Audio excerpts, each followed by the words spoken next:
This video is on the installation process and initial setup of ThunderPOS. It's going to go through the setup process and then through the setup wizard. This is going to be a single station setup, but the first station at every store will be the same way. There is a point where additional stations will differ. We will go over that when we get to it. So we're just going to go ahead and run the installer package here. And it's going to be a pretty typical looking install package. So we're going to go through it. We're going to see the license agreement. In this case, I'm going to agree to it. You'll want to make sure you read it first. You can change the location that it's made to. And then where it says install for yourself or for anyone, that simply means if you have other users in Windows, if you select everyone, it will put a shortcut on everybody's desktop, not just whoever installs it. So we're going to go through that. It's going to require us to give it administrator privileges here. Should take just a few seconds to do this package. And then we will run the program. Because it hasn't been configured yet, it's going to ask us to run it as an administrator as well. If we come back in later, it won't do that except when you're installing an update. So we're going to run that. It's going to ask us if we want to let it install SQL Server or we already have SQL Server installed.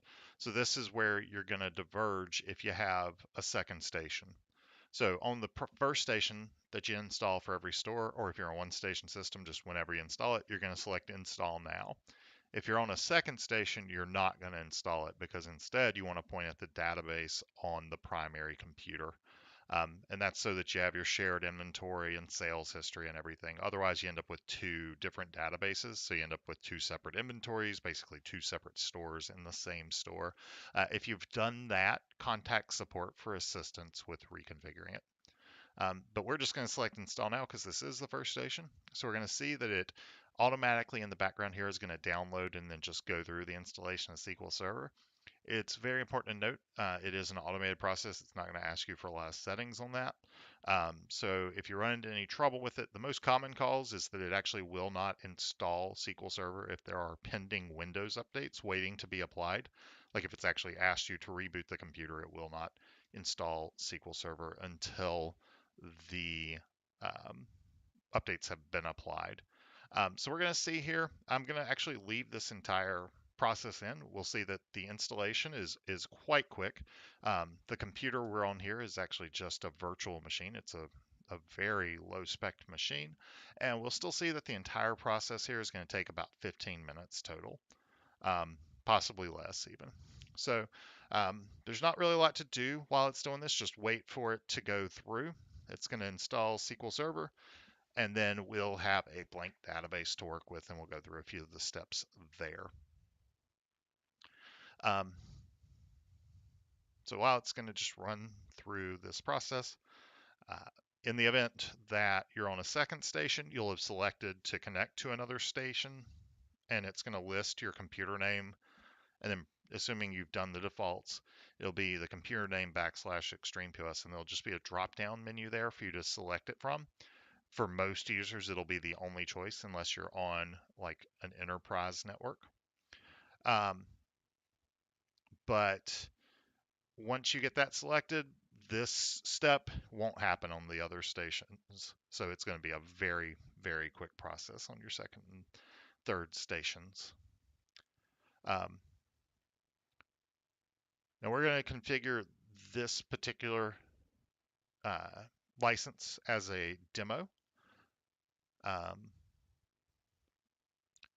So this video is written from the point of view of a demo installation, but if you are watching it for a licensed installation, the only difference is when you get to the registration point here in a few minutes, we are just going to make sure that we do not, instead of selecting demo, you're going to fill in your serial number, you're going to fill in your customer number.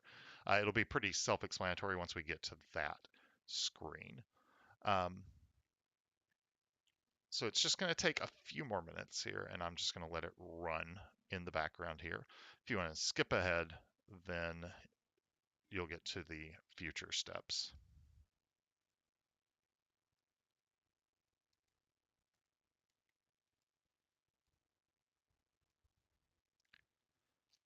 Okay.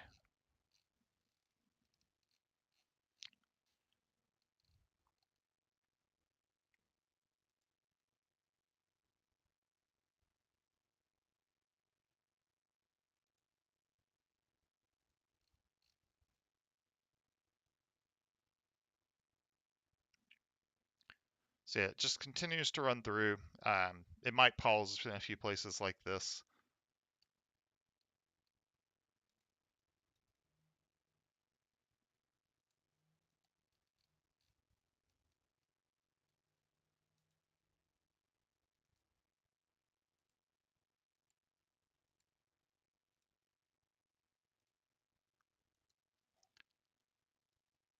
And it's actually heading towards the final part of this installation now.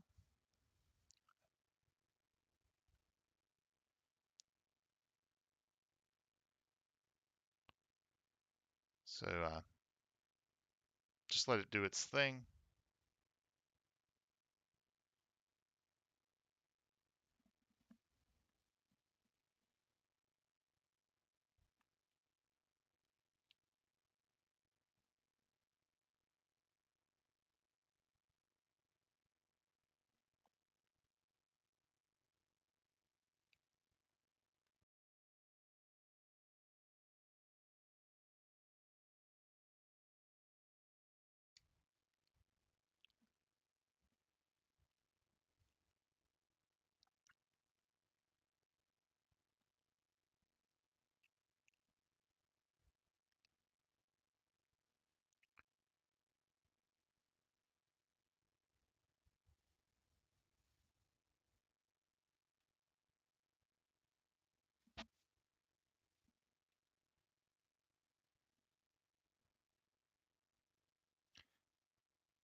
Yeah, it looks like we actually are going to be a little bit ahead of that 15-minute pace as it wraps up here. And as I mentioned, this is actually on a pretty low spec VM. So as you can tell, the installation process is actually pretty quick in this version of the software, um, with most of it being things you only need to do on the server. So no matter how many stations you have, this part of the process is once per store. Um, the only part that you'll have to do with the other stations was the part up until we selected install server, and then there'll be one extra screen after that.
All right, so right after SQL Server finishes installing, we're going to see a few windows pop up. It's going to be doing some configuration of your security to allow your other stations to connect in automatically. It will only open up the SQL Server for ThunderPOS stations, so you don't have to worry about any of your other products getting compromised by that. Now, that typically takes just a few seconds. We'll see here how long this one decides to take.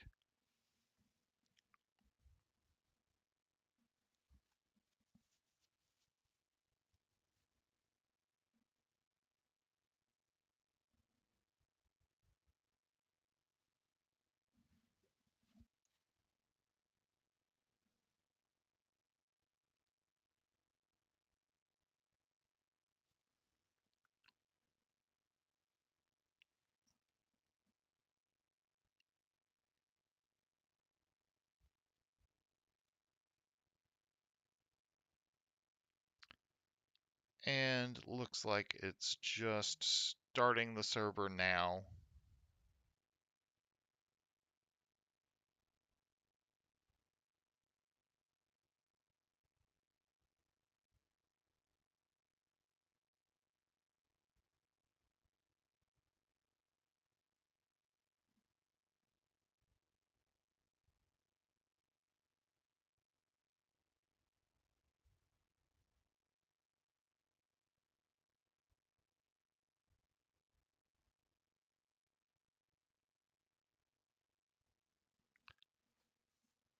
All right, looks like it's finishing up now. And then, as I mentioned, there was the auto configuration tool, allowing for other ThunderPOS stations on the network to connect in.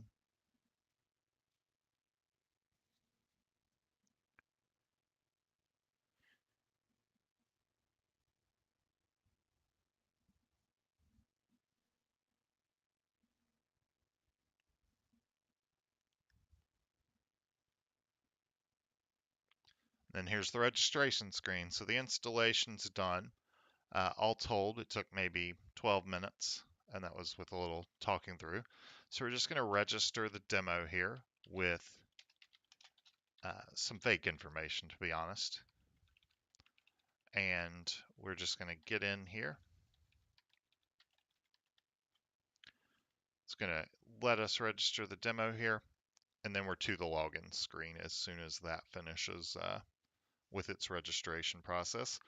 Now, the first time you open up the software, you're going to see the the place for the employee ID and password. You're obviously not going to know a password, but the first time you run the software, you can put anything in and just hit enter or log in, and it's going to recognize that you have never logged in before. And it's going to ask for some basic setup. So we're just going to run through all of that right quick. The initial settings wizard. So it's going to tell you here that you need to set some basic options. There's obviously a lot of settings beyond these available in the system, but this is the most essential stuff. So first you have to pick out a user or a password. Your username is going to be 01 for your default employee and default administrator, but you will have to set a password. So went ahead and set a password. Then you have the option to select between the different register templates we offer. You can change this later. As of the version I'm recording with, we have 4 of these included. The intent is that more will be added, so it's possible that you'll see additional ones there. But for the most part, standard are ones that are meant to be used with a scanner and keyboard and mouse. Touch are ones that are meant to be used with a touch computer. So we'll just go with the standard for the moment, but we'll go through all of these in a future video. The store ID for a demo user, or if you're not a corporate user, leaving that as 1 is fine. The option to use the touchscreen keyboard where available. If you check that, then it will actually pop up a keyboard for you to use on screen whenever you click in a text box in most screens. So you can actually see that right here. So we'll just do that. I'm not actually using a touchscreen, so we're going to uncheck that. But we're going to actually, so the next block is your company information. It appears at the top of receipts, and then the first line is also the company name on your labels. So we'll just fill in our information here.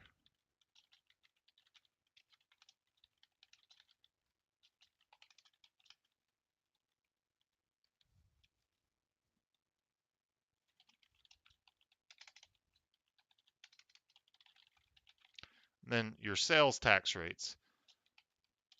In this case, in most cases even, we only have the one sales tax rate, so you can leave the others blank.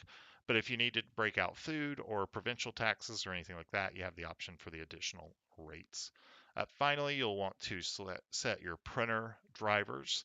Um, so I'm just using a uh, LaserJet printer within here as my receipt printer. And then same for the report printer. And I do actually have a label printer. And then remind me to make a backup. Um, this is simply going to prompt you when you log in if you haven't made a backup through the system in that long. For the purposes of this video, I'm just going to say never, but you should probably say a shorter period than that. And then you just hit finish and it'll take you into the system. And that is the initial installation and setup. Even with walking through that audibly, that was under 20 minutes to do everything. And we're ready to start adding items and doing transactions if we wanted to. For further information, see our other videos. And thank you.